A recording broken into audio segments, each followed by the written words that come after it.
All right, why don't we go ahead and I'll call this meeting to order and except, there we go. Brenda, would you call the roll for me, please? Absolutely. Chair Moore, Present. Board Member Habernick, Present. Board Member Mercier. Nope. Board Member Raw, I'm here. Board Oh. Member Ridley, I'm here. Board Member Boreski, Here. Council Member Anderson, Present. Council Member Wink, and Mayor Olson. Well, that explains my inability to count. The screen was very limited, so I didn't realize we had such a full attendance after all. Great, thanks. Good evening, everybody. Can we start with addressing the minutes of last meeting? If I could get a motion to approve the minutes from the September 14th meeting? So moved. A second? I'll second. Any discussion? Hearing none, can all in favor say aye? Aye. Aye. Any opposed? All right, motion passes, or minute approval. It's approved. At this moment, or this point, we do the public forum. I don't believe we have anyone to address us tonight. Is that still the case? Yep, that is still correct. All right, thank you, Brenda. Then we will move on to new business in the connector district rate methodology 2022 sewer rates. Peter, floor is all yours. Thank you, Chair, and thank you, board members. With me tonight are Siwan Rao and Carol Molesky from Stantec Consulting, as well as Sarah Stone, who's our Deputy Director of Business Solutions. And all three of them have played an integral part in this process over the last, really about the last year that we initiated this process with the connector districts. And if you recall, the point of this is our existing ordinance only charges a 5% multiplier to connector districts. So those are the areas outside the city of Englewood that have their treatment completed through South Platte Renew, which is owned 50% by the city of Littleton. And then the way that they have their treatment executed on is through a connector agreement with the city of Englewood.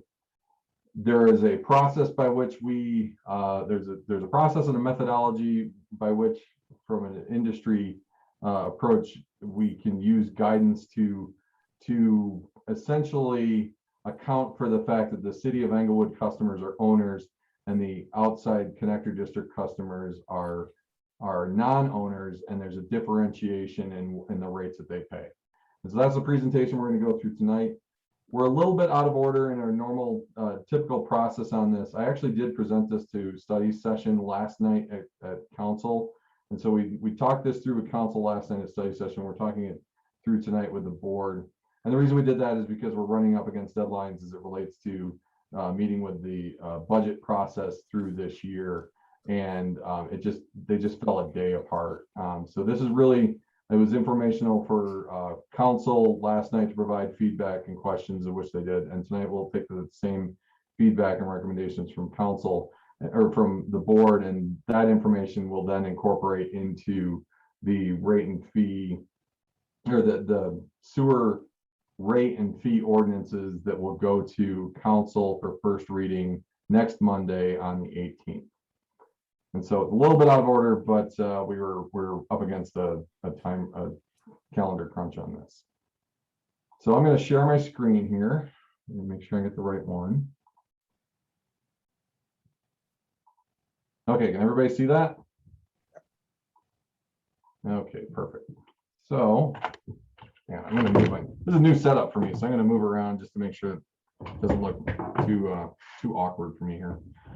So like I said, we've worked with Stantec over the past year to work on this methodology. We have discussed this with the board once before earlier this year, as well as council. And these are what we're presenting today is the updated analysis based on the feedback that we received from the connector districts themselves and how we've modified that process to incorporate that feedback.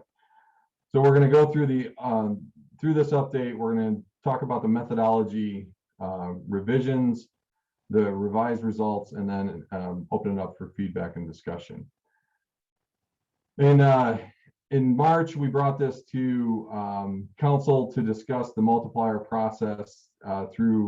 In May, we actually had our first sit down with the connector districts to discuss the methodology and the proposed change in the multiplier. And if you recall, at that point in time, we were proposing to move from 1.05 to 1.2. They provided feedback. That information came largely through Southgate Sanitation District, which is our largest connector district to the east of us, and their financial consultant who was assisting them with analyzing our work. We met with them in late August to discuss the incorporation of their feedback, and then did a second meeting with the connected districts in September, and then ultimately met with council last night and the board tonight. So there are a few points of comments that that Southgate and their rate and fee consultant provided for us that they wanted us to look at. And the first category is basically contributed funds. That's either through the original grant or tap fees that have been collected over time to fund the plant, and the accounting for that original investment as it relates to the financial analysis. The other piece was related to the methodology. One was regarding the high strength wastewater component of our rates, and then the change in the actual basis by which we conducted the analysis from a multiplier base to reflect a cash residual approach, which is what we ultimately went forward with.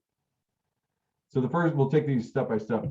So the grant review, they're able to find and actually provide us a document that showed the original contributions for the plant for both the city of Englewood and city of Littleton. And so we just took this little excerpt from that because it does show where the EPA provided 12.395 million and the state water pollution control provided 5.609. So it's a total of just over 18 million that was contributed.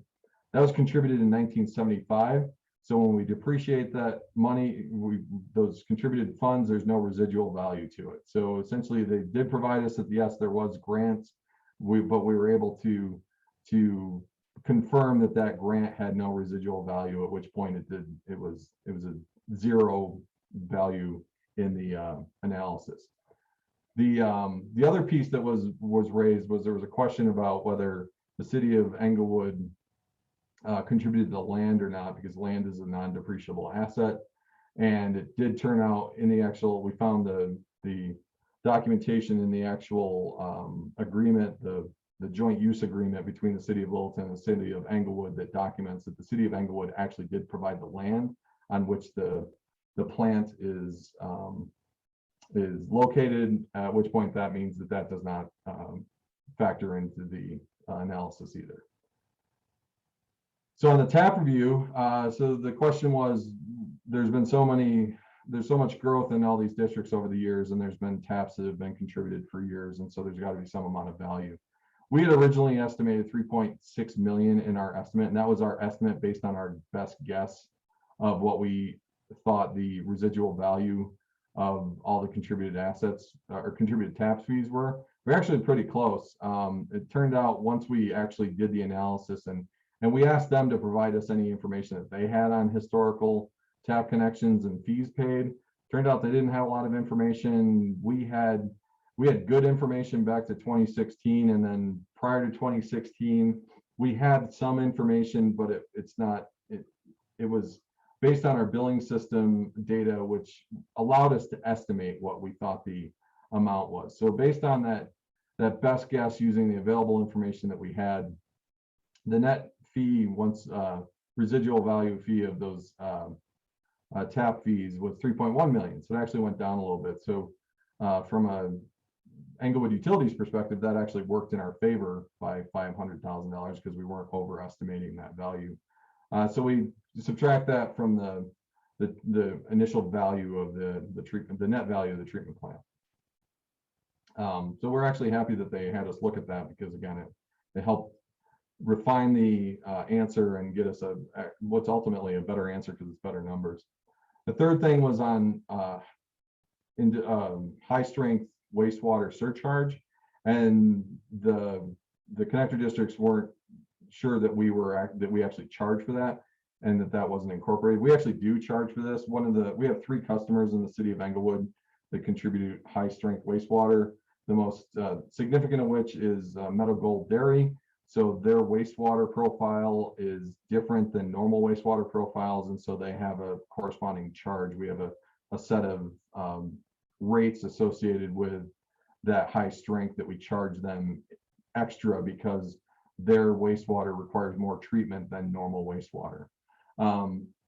Largely through the rest of what we have in our service area, there's not a lot of industrial or high strength surcharge. So it really only it nets about 60,000 of that revenue stream to our utility. And so we were able to provide feedback on that and let them know that we were actually charging for that. The last piece was we changed the approach. So the original approach that we utilized was a multiplier approach, which is a industry accepted approach. It's one of the approaches that you can use through either AWWA manual M1 or WEF manual practice, I think it's 27, but it outlines this. And so there's multiple accepted methodologies. We started with a multiplier methodology, and that's how we ended up going from 1.02 to 1.2 and what we presented earlier to them. But they requested that we look at a utility basis with cash residual, which when they made that request, it actually made sense. It's based on more detailed numbers. There's some assumptions in it, but I think there are assumptions that can be refined as we gain more actual data for actual charges over the course of the year. And so we shifted course and went with that other methodology. So we changed the approach. We stepped back and changed the approach to align with that new methodology. Again, both of them are industry accepted. They just had a request that we move this other way because they think it's more transparent and more fair. In reality, we agree with that. We then reviewed that new methodology with leadership of Southgate and their financial consultant on August 24th and received positive feedback from them. So that was part of the issue. So when we proposed 1.05 to 1.2, we got a tremendous amount of pushback, and there was a concern that it was too arbitrary and that it wasn't fair. Again, we thought it was fair. However, to help mitigate any long-term fighting over this process, which I think is a result that happens when you make these changes, we felt that it was better to use industry accepted approaches that still get us the ultimate result, which is accounting for the ownership versus non-ownership approach to charges, while getting their support of that so that we didn't go into a protracted battle over the next several months or year. So getting their support on this really helped. Oh, went the wrong way, sorry. So what we looked at is in this column, you have the inside city versus outside city, which is connector districts. Inside city, the charges are for treatment, collection, and administration. And then we recover the capital costs, and we have our inside costs from our operational costs from a flow perspective. On the connector district side, it does not include collections because the collections is a city of Englewood only entity. The treatment is what the connector districts are paying for. They're paying for that treatment that's provided by South Platte Renew, but they're also paying for the administration. So we do all the billing for those districts, and we do a number of financial aspects for them. From a capital perspective, we look at a return on assets and their annual depreciation, and then the outside cost from an outside flow perspective. So how that splits up, and where we're kind of unique as an entity is in most utilities, the utilities larger than the extraterritorial service areas. We're flipped. So our extraterritorial service areas are actually larger than the inside city. So that's why you can see the flow numbers in the left-hand column and then the percent allocation. So 71% of our customers and our customer flow comes from outside the city of Englewood.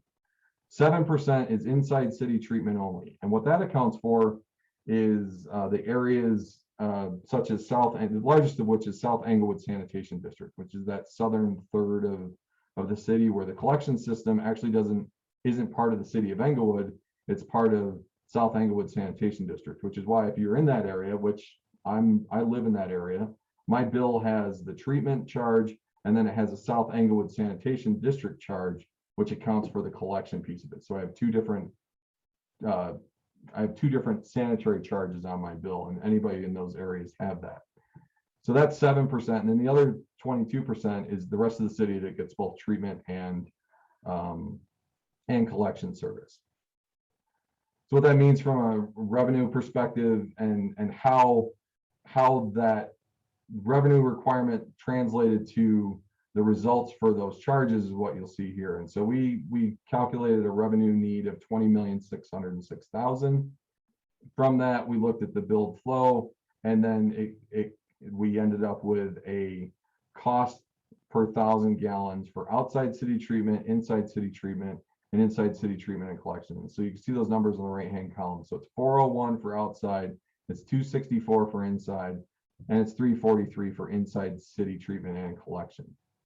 And so what does that really mean as it relates to our rates? So outside city treatment currently is at 357. We're proposing it move to 401. That's a 12% increase for outside city customers. Inside city treatment is actually at 340, and it goes down to 264. So that's a 22% decrease. So for those customers that have only inside city treatment, so South Englewood. Keep in mind, South Englewood then charges on top of that for collection. And then inside city treatment and collection, that incorporates our collection cost number and results in a 11% decrease in rates for inside city customers that have treatment and collection. One other thing on the South Englewood Sanitation District, they collect their revenue based on a multiplier methodology. We asked them for their methodology because they were part of the connector districts that expected us to go through this detailed approach to providing defensible rationale for how we came up with these charges, and we asked for the same corresponding information, and the response was they don't have a methodology. So that presents a bit of it's a question for us. And the issue is they base their collections charge off the city treatment rate.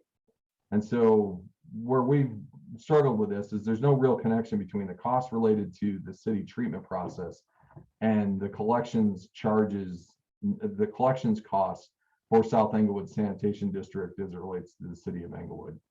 And so because we have decreased that inside city treatment rate by 22%, that means whatever multiplier that they're using on that number is going to result in less revenue for them for their collections charge. So we are anticipating once they get these results that they will come back and say, we need to increase our multiplier to make up the difference, at which point we're developing our approach to how we plan to respond to that, because just like they expected us to provide a defensible rationale for how we're charging them, I think it's incumbent upon us to expect the defensible rationale for how they're charging our inside city customers. So that's just a caveat of more to come out of this, but essentially from a summary perspective, it's what you see on the right-hand side.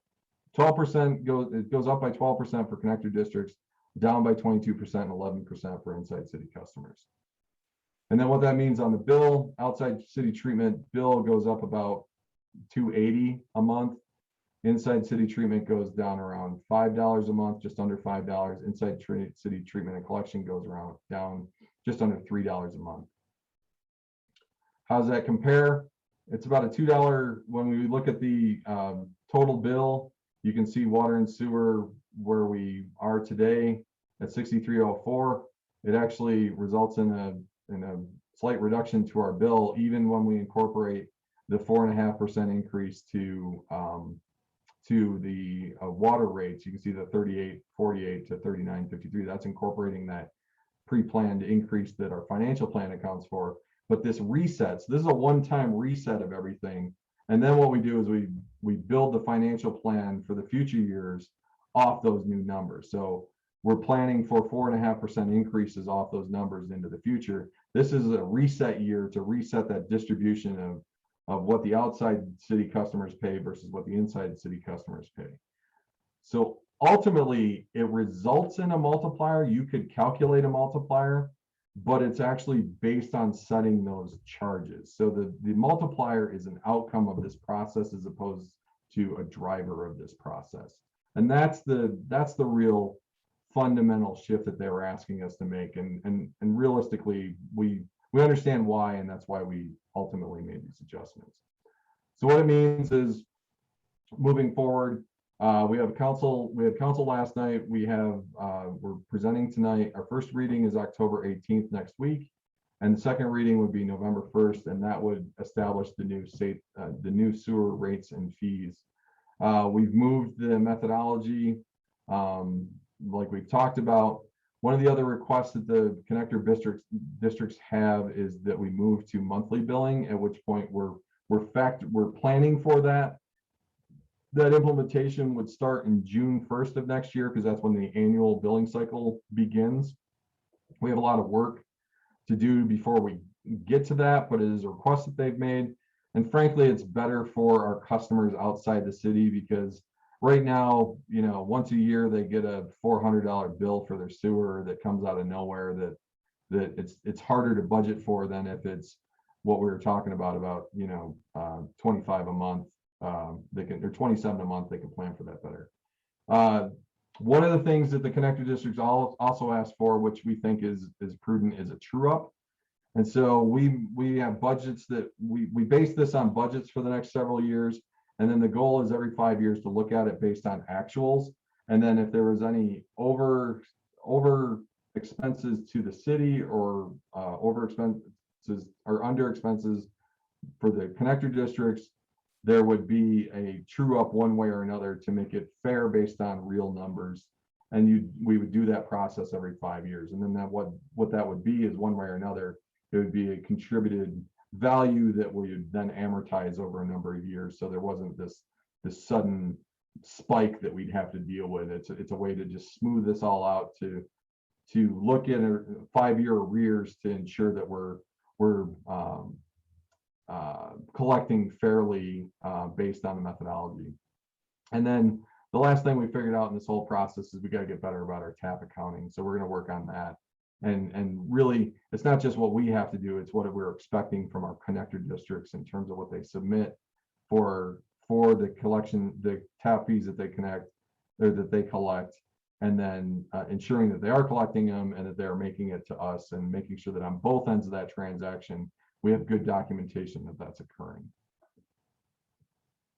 So that is what we've been up to, and that's where we've landed on this. And I appreciate the board's input through this process over the last several months, and would look forward to any comments or further input that you might have today, so that we can make any necessary changes if needed.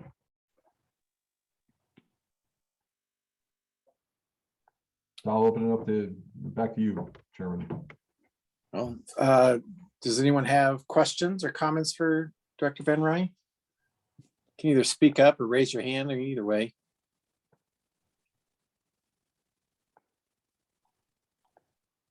All right. I'm not actually seeing Do people have their hands up? I'm not seeing them. I've got it. I've got the panelist thing on the right. I don't see any hands up at this point.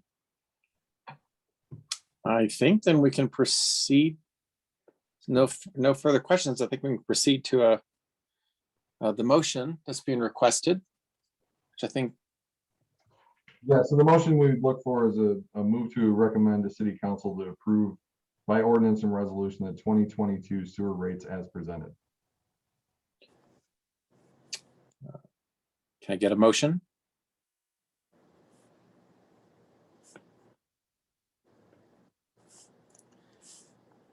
All right. moved. Yep, so moved. Second. Right, did we get that for the record? Let's trust yes. Any further comments or discussion? Just for the record, I just wanted to put it on that Linda Olson's here now. Sorry, I had a meeting that went way over, but I had the same presentation last night, so I know what you all got. Good. Welcome, Mayor. Then I will request, or all in favor? Aye. Aye. Aye. Aye. Right. Anyone opposed? And the motion carries. All right. The next item of new business is the U.S. Bureau of Reclamation WaterSMART grant application with Deputy Director Sarah Stone. Sure, thank you. Let me share my screen. It is a mouthful. Okay. Can everybody see the presentation? Yes. Great. Okay, so this one should be pretty quick tonight. We're planning to submit a grant application to the U.S. Bureau of Reclamation under their WaterSMART program for $500,000, and that's to support the conversion of flat rate customers to meter services. So tonight we're requesting a letter of support from the Water Sewer Board, and then a recommendation to the City Council for a resolution to support the application. So tonight I'll just give you a little bit of background on the program, our application, the timeline, and then request a motion. Through the WaterSMART program, the U.S. Bureau of Reclamation works with states and local entities as they plan to improve their water supply and conversion or conservation efforts through investments to modernize their existing infrastructure. We are planning to apply under the Water and Energy Efficiency Grant Program, which supports projects that really are geared toward promoting conservation and using water more efficiently. So examples of eligible projects can include municipal metering, irrigation flow measurement, SCADA system implementation, landscape irrigation measures, and other more customer related items such as high efficiency appliances and fixtures. So projects are selected through a competitive process. They also require a minimum of 50% funding match from the entity applying. And the project should be completed within 2 to 3 years. At the $500,000 request, we would aim to be done in 2 years. So as of September 2021, the Bureau has awarded grants through the Western United States for 227 projects totaling $73 million. So our grant application is very similar to the application that was submitted to the Bureau of Reclamation last year. We have updated it slightly for 2021 to fit with some of their new priorities. And we're essentially using the same program, which is requesting financial support to convert flat rate customers to metered customers. The program consists of 500 metered conversions that we believe can be accomplished over a 2-year period. And again, we're requesting $500,000 of grant funds. And in the 2022 budget, we've included about $840,000 for this program. And just using that level of commitment from the city, that would put our matching funds at about 60% of the grant of the program. So this is the timeline we're presenting tonight here to the Water Sewer Board. We will present this to City Council next week. The application deadline for the grant is November 3rd. And we anticipate any type of award notification would be the second quarter in 2022. And with that, I welcome any questions.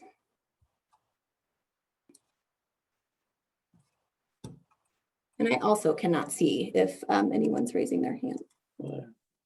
Sarah, this is John. I'll kick it off. Did you say we did the same grant request last year? Yeah, it's for the same program. So for converting 500 accounts from metered to, or from flat rate to metered. Yes. Okay, I'm sorry. So we did get that grant last year, and we did not get that grant. did not. Okay. Yeah. And what would makes our odds better this year, or is it no different? It's just you got to keep trying. I think it's one of those where we're going to keep trying. Okay. And then for the individuals, I'm sorry, did you say it's 500 conversions out of 1,300?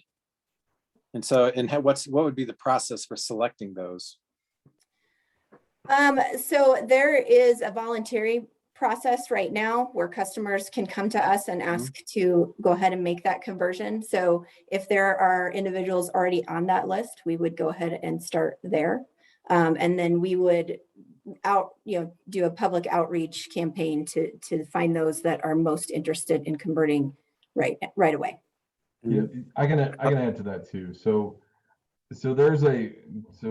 prior to our issue that we had in August, we were actually formulating a process by which to incentivize people to sign up to get their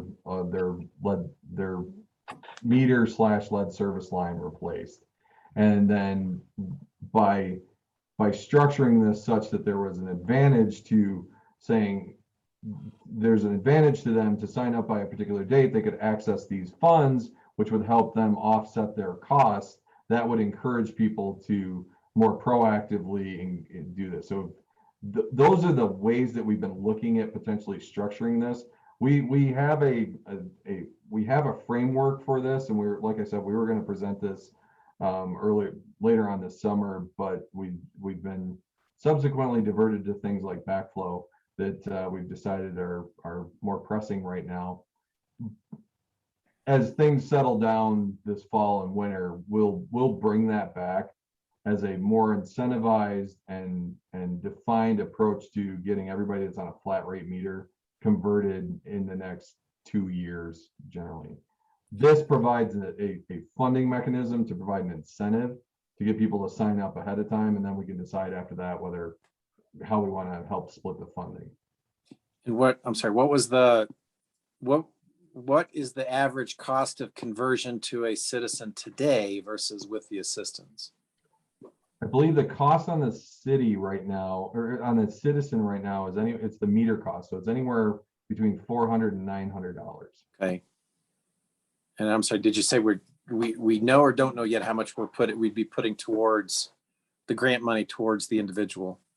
Well, that's what we haven't determined yet. Okay. So what we would do is we would start to figure out what the best incentive process would be to get people who may be reluctant to go from flat rate to meters to actually see that there's an advantage if I do it now because there's funding available.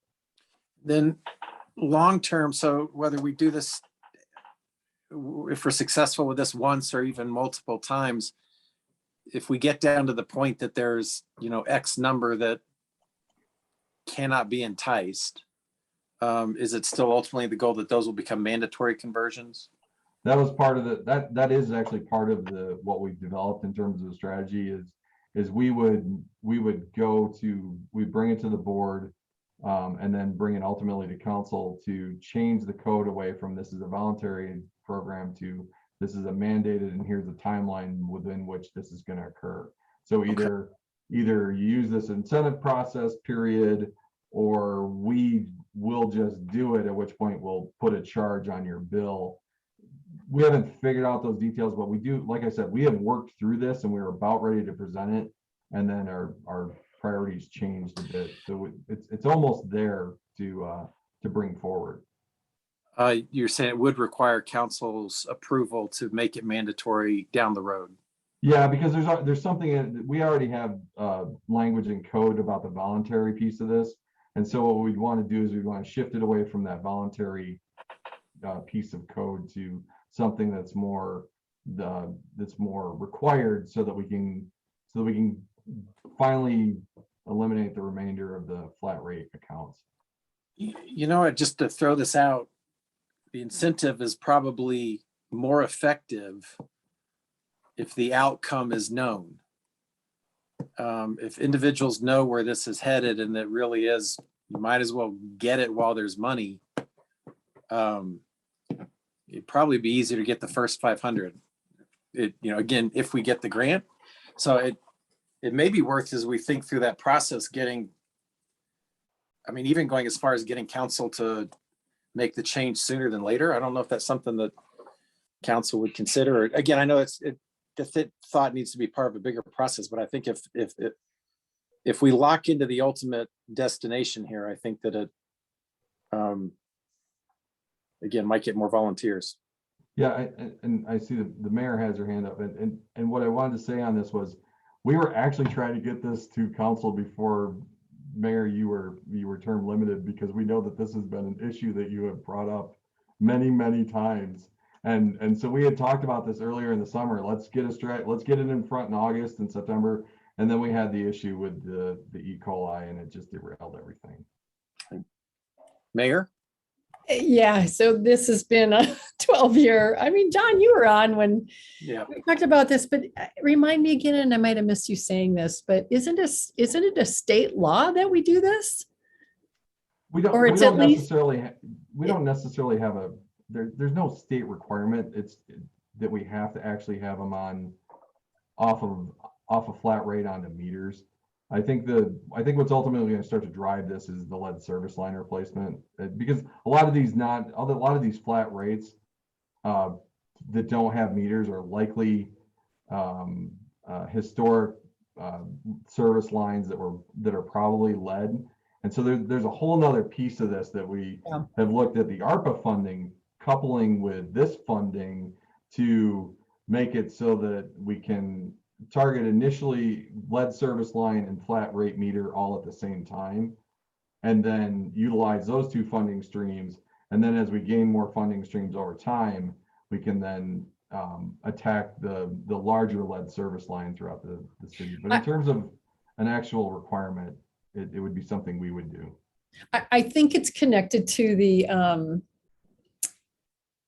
state compliance. If there's something with this strategic plan or water plan, I can't remember what it is, that if you don't have everybody doing this, then you can't qualify for any grants in that area.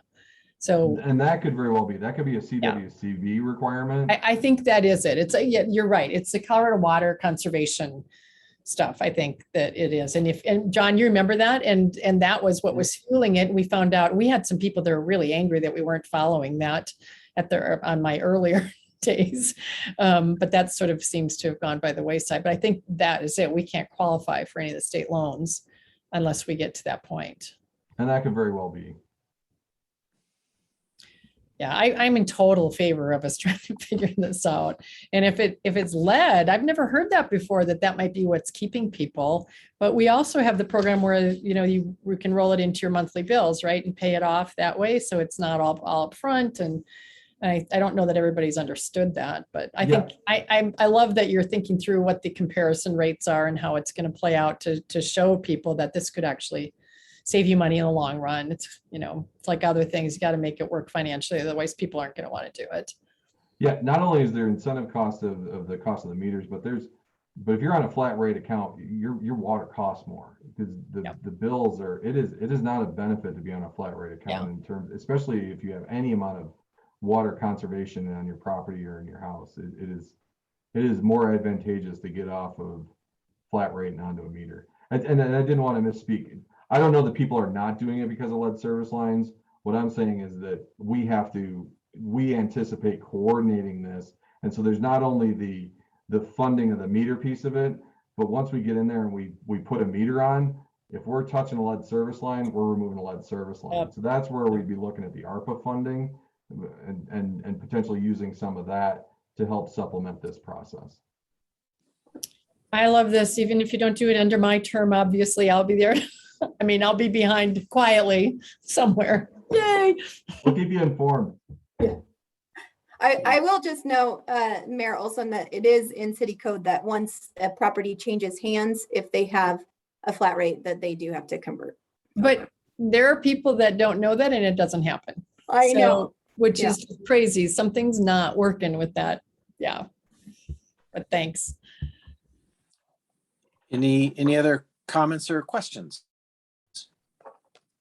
Not seeing any hands at the moment. All right. We have a, I'm sorry, so the staff would like a motion to recommend that City Council approve by resolution the submittal of a grant application to the Bureau of Reclamation in the amount of $500,000 for assistance with funding for the flat rate to metered water service conversion in 2022 and 2023. Can I get a motion? Moved. All right. Let's see. Chuck I'll moved. second. Linda, did you second? Oh, wait, other way. Whichever way. Either way is fine. All right. You know what? Let's let Linda make the motion. All right, Chuck seconded. Any further discussion? All right, all in favor? Aye. Aye. Any opposed? Hearing none, motion carries. We have no old business tonight. So we're on to staff's choice, starting with a Backflow program update. With Lauren, please. Actually, I'll be presenting Oh, this. okay. Thank you, Chair. And so I just wanted to come back and give an update of what we talked about last month as it relates to our backflow compliance for 2021. Council again heard this last night, so some of this might be a repeat. We don't have updated numbers from last night to this afternoon, so they're about 18 hours old. But we have been working diligently trying to contact the people that are not in compliance right now. When we last talked, we were at 60% compliance, and our requirement for the end of the year is 90%. If you recall, this is the ratio for backflow testing that's required by our commercial, industrial, and multifamily. We are currently, as of yesterday, at 74.3%. So our outreach is having an effect, and a positive effect. We have mailed letters to customers that have not complied yet. We are mailing another letter. We have made a phone call to every customer that has not that has an outstanding backflow item. That's 352 customers that were called. 201 of them someone was actually spoken with at that facility, and 151 customers we left a voicemail, at which point they're on a different list that we're making a physical visit to those facilities. And then the plan right now is that we'll spend the rest of October really working on this outreach, and then by October 25th, if we still have not received the tests or have not received any kind of here's how we're going to get it tested by this date. If they're in process and they're like a week away from their test because that's when their tests are scheduled, we're going to work with people. But if we're not receiving any feedback, we'll put a red tag out on October 25th, and then water shutoffs will commence 2 weeks later on November 8th. We have actually met with Swedish directly because we want to make sure that they're in compliance. We don't, like I said last night, we don't think it's a good idea to shut the hospital off with water. So I don't want to do that. So we've actually had a really good working relationship with them and with City of Englewood schools to ensure that they're meeting compliance. There's one out there, the Marks apartment has an installation problem that we're working with them to get fixed for their backflow preventer. Apparently it's below grade, and you're not supposed to have those. You're not supposed to have them below grade because they can flood, and then if they're leaking, they can be compromised. And so we're working with them. We're fortunate in the fact that we have till December 31st to reach 90% compliance, and then we have the first 3 months of next year to reach 100% compliance. And if we have a couple of these issues like this where there's a little bit more time because we have to reconfigure something, that's where we'll utilize that 10% buffer to address those particular issues. The other thing that we're doing is we are shifting this whole process forward by 5 months next year. We want to have everyone tested by June or the latest July 1st of the year, so that we can spend the next 6 months following up on anybody who hasn't submitted their testing. So we'll be going through somewhat of a conversion year, so they'll get a notice that you need to be tested by November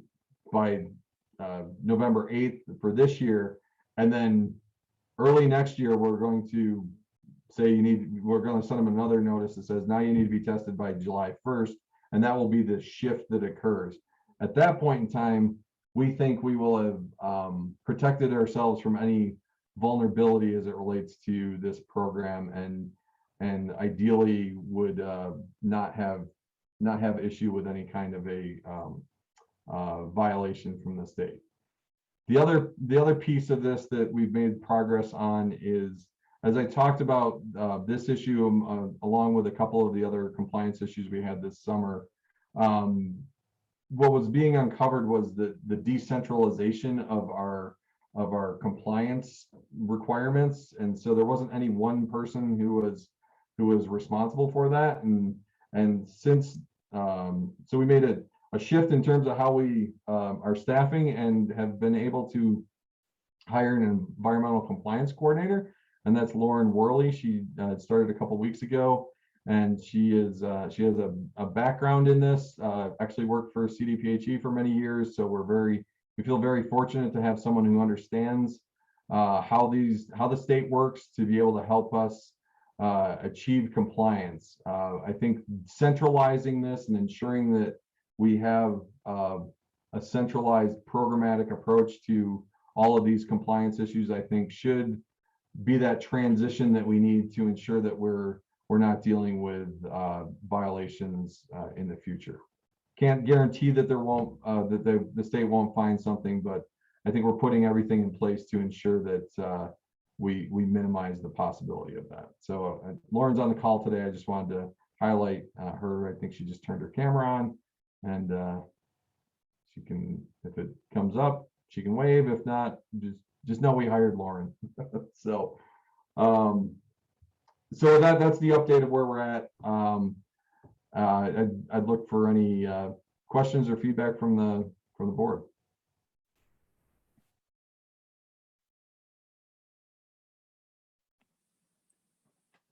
Not seeing any hands, so I think we can move on to the next update.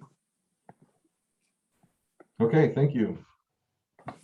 Our next update, so the request was made last month by the board to get some better understanding of the notification process during the boil water order, and the request was made to have Arapahoe County come join the board meeting tonight to help answer some questions.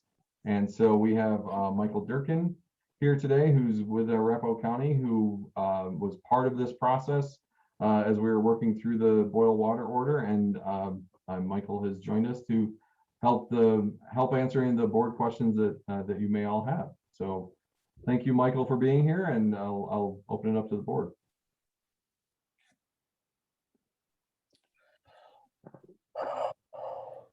Thanks for joining, Michael. Is there any, would the board like to ask any questions? Kick us off.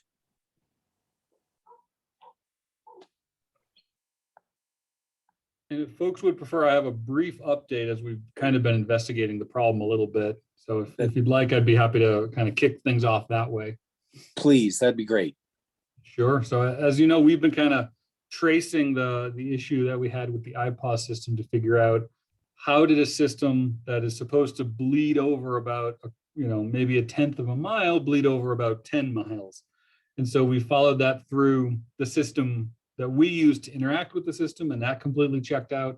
So then we followed up to the federal level, and we spoke with their engineers, and they searched through, and that determined that their system worked exactly as it should, which means the problem occurred at the cell phone tower level. And what we've discovered is certain cell phone towers, as a result of fighting largely wildland fires in very rural areas, they kind of took it upon themselves to extend that bleed over range from about 1/10 of a mile, which is, mind you, what federal law requires that it be, to 10 miles, because they found in large rural areas, there were communities that were not getting notified when they would have liked to. They would have liked to cast a wider net. So there was a bit of an issue at the tower level. We've heard of several different places in California, more urban places like Englewood, who had the same exact sort of problem we did, where we said that might be great for a wildfire. That doesn't work in Englewood, right? 10 miles is it's a lot of land to cover. So right now, FEMA is working with Verizon and a few other companies to get those questions answered and figure out how exactly they can make this work in the future. One good thing we found is there was also, it was a point of confusion, but it's turning into a bit of a solution, was there was also a problem at the cell phone level. So there's 3 different variations of the software on your cell phone that receives these messages, and they're creatively named version 1, version 2, and version 3. The newest phones have version 3. Now what version 3 can do is it gets the message and it knows your location because your phone is following you all the time. And so it says, wait a minute, this isn't for me. I'm not within the little square. I'm not within the shape that they drew, and it doesn't pass the message through. So the messages would get filtered geographically, not only at a tower level, but at a cell phone level, which can be a lot more accurate. Problem is, only 38% of cell phones out in the public have that version 3.0 software. Previous versions don't make that distinction. They simply say, oh, you got a message, I'll pass it right through. So they don't do any sort of that filtering for you. The good news is next year, early next year, they're going to weed out the version 1.0 of that software. So we will see a huge increase in the number of version 3 folks, which means in the future, even if a message does go 10 or 15 miles beyond where it's supposed to, it's going to get filtered out at a cell phone level. And all those people who are not within that polygon that we drew will not receive that message, because their phone will say, wait a minute, that doesn't make any sense, before the human being has to say, wait a minute, that doesn't make any sense. So it turned out to be a bit of a problem earlier, but it looks like that is going to be one of the main solutions. And then we're obviously waiting to see what FEMA and the various cell phone carriers come up with as well for the tower issue. With that, I'll say any questions. It's very fascinating. Quite an update. Any questions for Mr. Durkin? Not seeing any. I'll go check my phone for version 3, and thank you for your time and the update. This has been helpful. I think board member Roth has his hand up. Oh, there we go. All right, Don, please go ahead. Accident. Oh, it's accident? Okay. Yeah, accidentally hit. Drevis. Okay. Yeah, Drevis, I was all right. curious. Oh, am I on? Yeah, I am. Yes. I was curious, how does this affect the notification after, at the end of the boil order, when nobody got notified afterwards? Good question. So those are 2 different systems. So the system I'm talking about is the iPause system. That's similar to an Amber Alert, right? Your phone makes that horrible noise. So we chose to do that at the beginning because there was a life safety threat. We didn't want people to drink the water, and we needed them to know immediately. That obviously got a little messed up because of these phone and tower issues, and it went far beyond what we thought, and that caused greater confusion. So we didn't want to repeat that process at the end when we were lifting the boil water notice. So we did not use this system to lift it. We did not use the iPause system, because what we decided at Arapahoe County was we're only going to utilize this system if there is an actual life safety threat. And if then we can absorb that over notification, right? We would rather over notify than under in that circumstance. Lifting an order is very different than putting an order in place.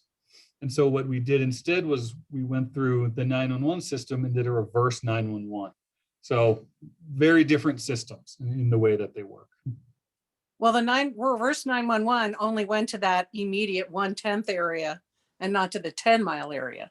So there were some places totally impacted, and I just happened to have several clients that are medical doctors where it impacted them, and they never got the reverse order in any way, shape, or form. That's So correct. They're different groups of people. So the iPod system is designed to work, as I said, off the cell phone towers, and it pings cell phones. Reverse 911 targets landlines. right. So what I'm saying is they were still severely impacted. They had patients that they had to turn away that could have had life-threatening impacts on them. So how do we protect them? I know that one thing we did in the moment was we contacted very particular health and medical partners. Like we did contact Swedish Hospital and some of those more directly. As Arapahoe County wasn't behind that, we did contact, I think, Swedish and Craig. I know someone from the city contacted different kind of retirement homes and school districts and such as that. Okay. As for why those particular ones were not directly notified, I'm not sure. I'm a little worried or concerned. I don't think Englewood would have that problem again because I think they're on top of it. But I'm a little worried and concerned that notices go out via the iPhone system, iPod system, but then it's not reversed when I think that people are geared toward that system all around now. And so maybe it would be something to consider in the future, setting something up where there can be a reverse order that way to let people know the guard can be down or they can process differently from that point on. It seems great that you could do the initial, everybody be aware you need to do the boil order, but it seems a waste not to use that system to reverse it. And I understand the need for it to be emergency, but there were elderly people involved that had to be turned away. It was COVID on top of it. I think because we use electronic communication so much anymore, it's not just reverse 911 goes to the residents more than it does to the individual phone operator. Younger people, my kids never would have even looked at the phone. They would have been waiting on their cell phone to see a reverse of that. And I think that process needs to be thought out and included in the future.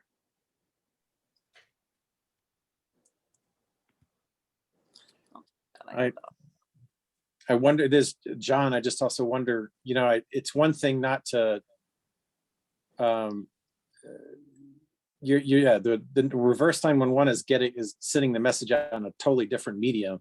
But so it seems like if you could use the same distribution, just cut out the alarming alert, but just basically a text message that updated people would get to the same population without raising the alarm. But something like that would be great if they could figure it out.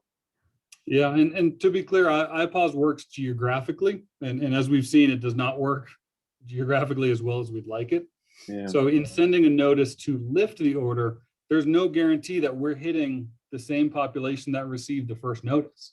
We expect, of course, there would be some overlap, but we could be hitting people who never got the first notice at all and providing them with further confusion. So if we had thought, hey, if we send this out, it's going to go to the exact same people, then yeah, it would have been a very cut and dry situation. Yeah. Any other questions or comments? I'm not seeing any deliberate or accidental hands. Okay. All right. Very good. Well, thank you very much. Find my hand. Sorry. Oh. I'm trying. Oh, sorry. I guess because this is my one last chance to ask this question, but I find that I'm talking about what Drevis just brought up, that I would rather over-inform people on the tail end too. And I just really would like to ask that be reconsidered. If anything, to give people a sense of ease that we know what we're doing, and to not have them continue to boil water and do things. I mean, there were people that were still boiling water on Sunday and there was no reason to be doing that. They were not watching TV and all that. So I know it's about life and health and limb on the front end, but I think it's very disruptive if we don't look at another way to do it on the tail end. But even if it goes out to Roxborough, which I have people from there calling me, why am I getting this?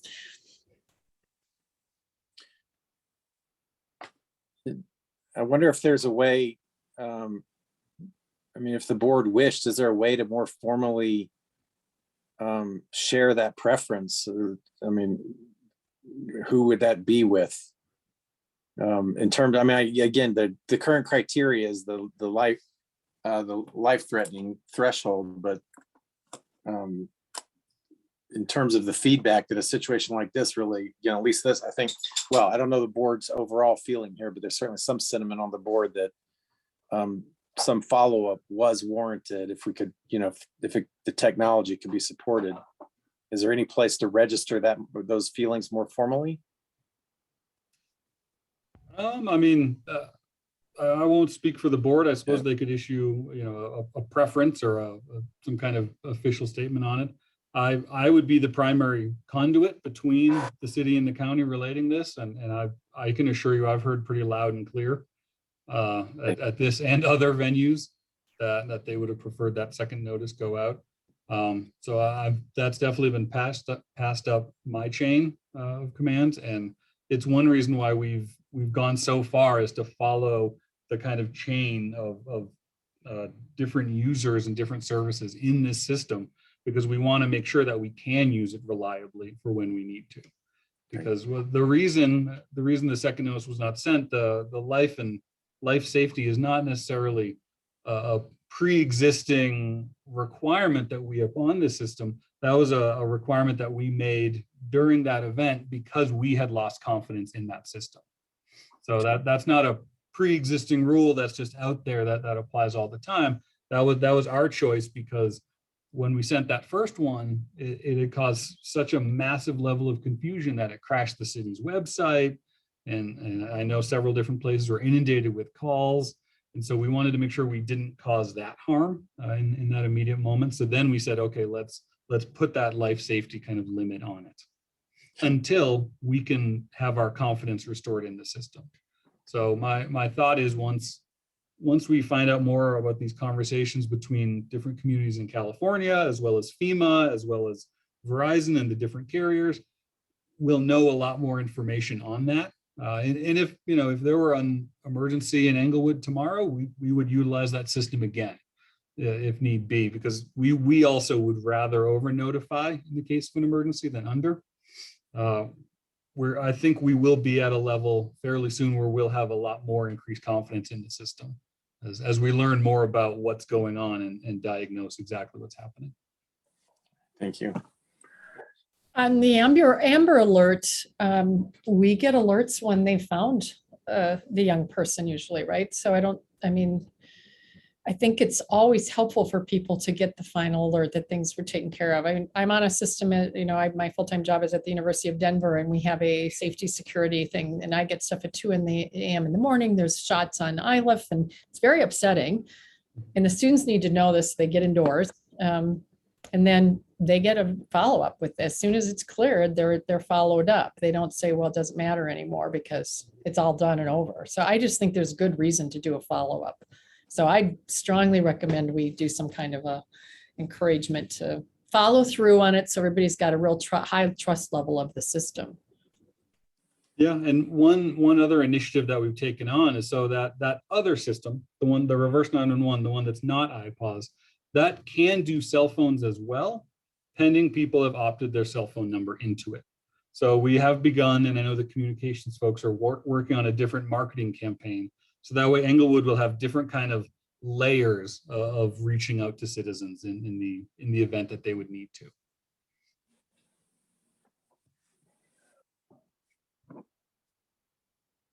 Very good. All right. Any final comments or questions? All right, very good. All right, thank you. Thank you. I still think there was a couple of items on the agenda. Pieter, if we can try to go through those quickly. Yeah, Chair, I'm going to recommend that we move item C to next month. There's nothing critical on it. It's just more of an overview of our water supply that was requested by the board, so we can do that next Perfect. month. The last item is item D, which is water filter replacement update, and Sarah just has some quick numbers on that. And then we should be able to end the meeting shortly. Yeah, Thank this is a very quick update. So this is the last week that we will accept applications from customers for their water filter reimbursement following the Boreal Water Advisory. And to date, we've received 143, actually, this is not received. There are some applications we've had to deny, but we have reimbursed 143 residential accounts and 500 commercial accounts, and reimbursed a total of $7,347 to date. So I think the 15th, Friday, is the last day that we will accept any further applications. Thank you for that update. Any questions? All right. All right, I believe that's it for the agenda, but let me make sure, do any board members have any other issues they want to raise before we adjourn? All right, hearing none and seeing no hands, I will adjourn the meeting. Thanks, everybody. Have a good evening. Thank you, everybody. Good evening. Thanks. Thanks. Not all. Thank you.